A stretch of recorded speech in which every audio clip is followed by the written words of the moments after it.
Yo, what's going on, everybody? So Boruto episode 130 is done and in the books, and I gotta say, the more that I sit down and think about it, the more I like the idea that Masashi Kishimoto, when he came up with the idea for this arc and went to the anime studio, went to Kodachi and decided to start this arc during this time period, decided to put it where it's in the immediate aftermath of the Sasuke retrieval arc, because that is a huge blank slate of any type of content that they can do. Because a lot of people, and I blame the anime adaptation for the original Naruto anime, a lot of people don't realize that there's a 3-month time skip between when Jiraiya agrees to train Naruto and when Naruto and Jiraiya actually leave the village. I really like that we're getting it in this aftermath, because we're continuing to see the fallout of Orochimaru's attack. So what a lot of people don't realize is the fact that the reason why Kakashi isn't in the village is because during this time period,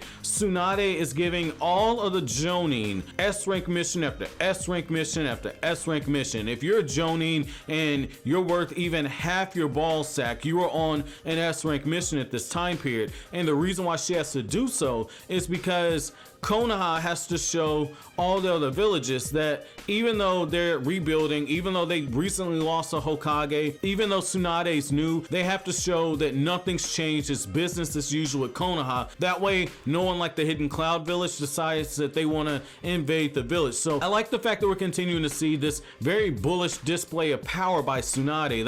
That's one thing that I really like about her as Hokage very early on, is she understands the temperament in the situation. Now, the other thing that I found fascinating about this episode and continuing to set this arc in the days after the Sasuke retrieval arc, is the fact that when Sasuke gets mentioned, either in passing or directly mentioned, you just see how Naruto and Sakura are absolutely crushed at it. Like in the last episode, when they talk about the genin who deserted the village, Naruto's eyes shift, he can't look anybody in the eyes. In this episode, after Boruto makes breakfast for Naruto, which that was really funny to see, but after Boruto makes breakfast for Naruto, Naruto's showing Boruto all around the village and showing him all his favorite shops and everything. I like the fact that when Boruto asks, like, when am I going to meet your other team member? I know that you guys have 3-man teams, so where's your other team member? You get this really beautiful shot where Naruto is standing in front of the magazine rack and you can't actually see his face. And the reason why that's so beautiful, like whoever decided to storyboard that, they have a really good eye, because the magazine stand is directly in front of the camera, so we as the viewer can't actually see Naruto's facial expression. So it's up to us to fill in the blanks. We've all seen that sad faraway expression that Naruto has whenever he thinks about Sasuke during this time period. So I really like seeing that, but I also like the fact that even though Naruto doesn't know that that's his son, if Naruto would have showed that face to Boruto, that's something that would have completely spun Boruto out of control. So I like the fact that Naruto doesn't even realize it, but he's putting on a show of strength for his son.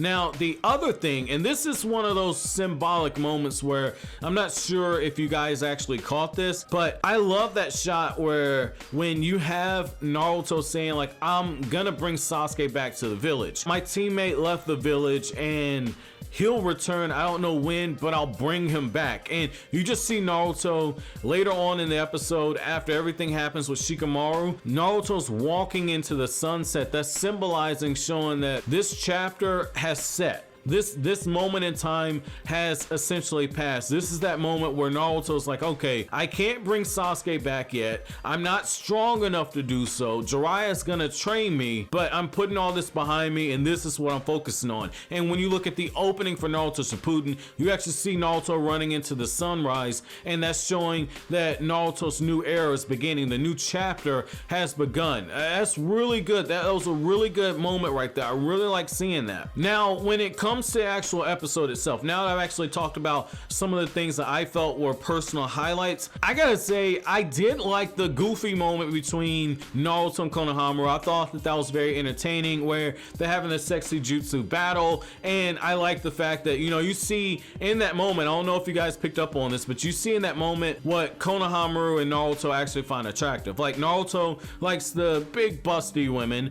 and Konohamaru, when he transforms, the form that he takes on is, and that's more my preference, it's more of a slender built woman. There's a little curves there, but for the most part she's very slender and trim, so I like seeing that right there. Boruto's looking at me, he's like, oh my god, like, I can't believe that this is what they're calling training. And that's when Sakura just shows up and just decks Naruto, sends him flying. And I did notice this, and this shows you Studio Period realizes that they ran the angry Sakura gag into the ground in the original Naruto anime, because when you look at how Sakura hits Naruto, it's nowhere near as vicious as what you got in the early parts of the series, but you still have that callback to where Konohamaru just takes off running because he's afraid of Sakura. I thought that was pretty hilarious, but they've toned down the Sakura anger, and like I explained in my video about why Sakura hits Naruto, she doesn't hit him nearly as much. I like the fact that you're actually seeing that right there, so I like the fact that they scaled that down, because I know a lot of Western fans don't really care for that. And the other thing that I noticed, and this was another subtle change, which is you have that moment where Hinata's like, Sakura, can you please ease up? Let's be real for a second.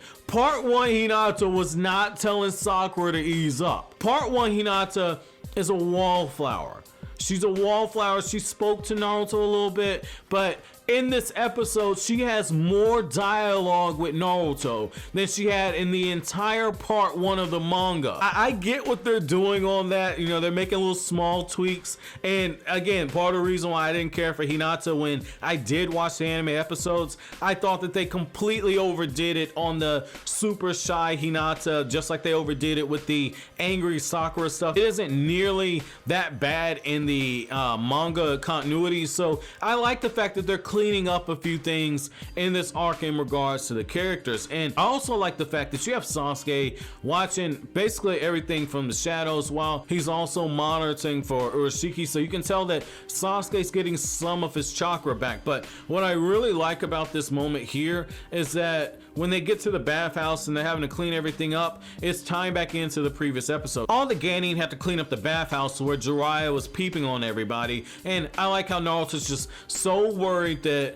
he's gonna get beat over the head by everybody. You get that comedic moment where Naruto puts the wooden bucket over his head because he's expecting to get beat by everybody. I thought that was pretty funny. I also like that, again, you know, Boruto's seeing that there's a difference when it comes to himself and when it comes to everybody else, especially in this time period. And you see that on full display when Naruto just busts out very casually, busts out 9 shadow clones, and they're going through and they're essentially cleaning the bathhouse. Like, I love seeing that, and how Boruto's like, damn, even as a kid, Naruto's better at the shadow clone jutsu than me. And that's so funny. And when you look at it, when everyone is telling Boruto, like, if you know you became a ninja and you trained a little bit, you could probably surpass Naruto right away. Boruto's seeing firsthand what Sasuke was talking about, which is the fact that Naruto was talented, but Naruto was also very talentless as a genin, but that's what makes him so special, because he overcame everything. He started at the bottom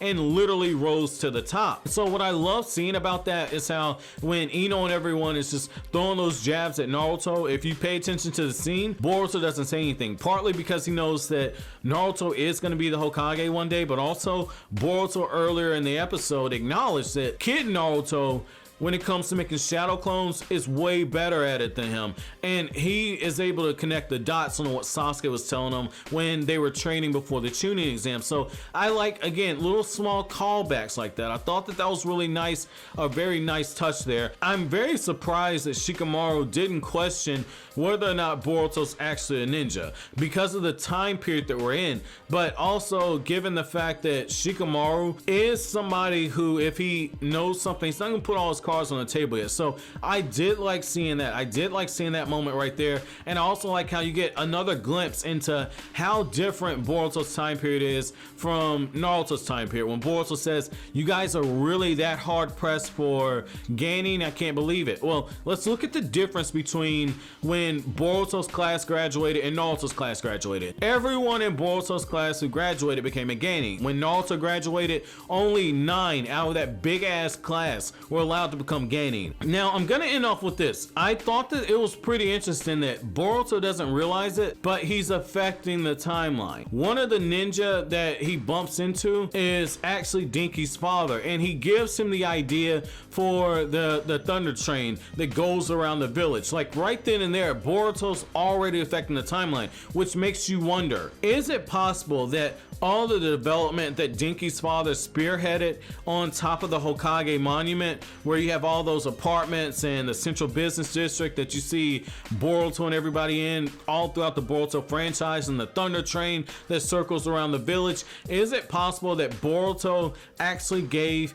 Dinky's father that information? Like, I watched Afro Senju's video where he was reacting to the last Boruto episode, and it's one of those times where I realized that unless you're like super hardcore of a fan of Naruto, you don't realize that the stuff that you see on top of the Hokage monument and all those businesses and apartments and everything, all that is the stuff where you see Boruto and his classmates running around that huge jumbotron. All that is what's up there. And so I like the fact that this episode is showing you how all that stuff originally began. Now we see why Dinky's father stopped being a ninja and started pursuing that, because he saw the economic possibilities of it. I like this idea here. I like this, but also it's just like, what all did Boruto screw up in the timeline? Because by interacting as much as he's doing, and by not realizing that he needs to essentially keep his mouth shut and not talk about future events, Boruto is getting to the point where he is affecting the timeline. And so it's gonna be very interesting to see if there's gonna be any type of ramifications from that. But I like how the episode ends off with Urashiki officially joining in to the arc where Urashiki, after Sasuke spent all this time searching for him, Urashiki shows up in the timeline. Once Sasuke actually picks up on Urashiki's presence, Sasuke immediately pisses himself. And what I like about this is how Naruto's looking up at Urashiki and doesn't even realize what he's saying. And that brings up the big question. That's why I'm gonna ask you guys my episode question, which is, how do you think they're gonna handle Naruto seeing Urashiki in the past? How do you think they're gonna handle that? Because this is one of those times where if Naruto retains memories of Urashiki, it's gonna have a big question of why they haven't been essentially going after this guy all throughout the series, or why they gave up on going after him. It's gonna be huge. I'm really betting that there's gonna be some type of genjutsu used by Sasuke to make Naruto forget about this part of the timeline, which would explain a lot. But I'm going to be very curious to see how they pay that off. But as always, guys, if you like anything I had to say, don't forget to comment, rate, subscribe, and share. Thank you so much for watching all the way to the end. Have an awesome day, guys.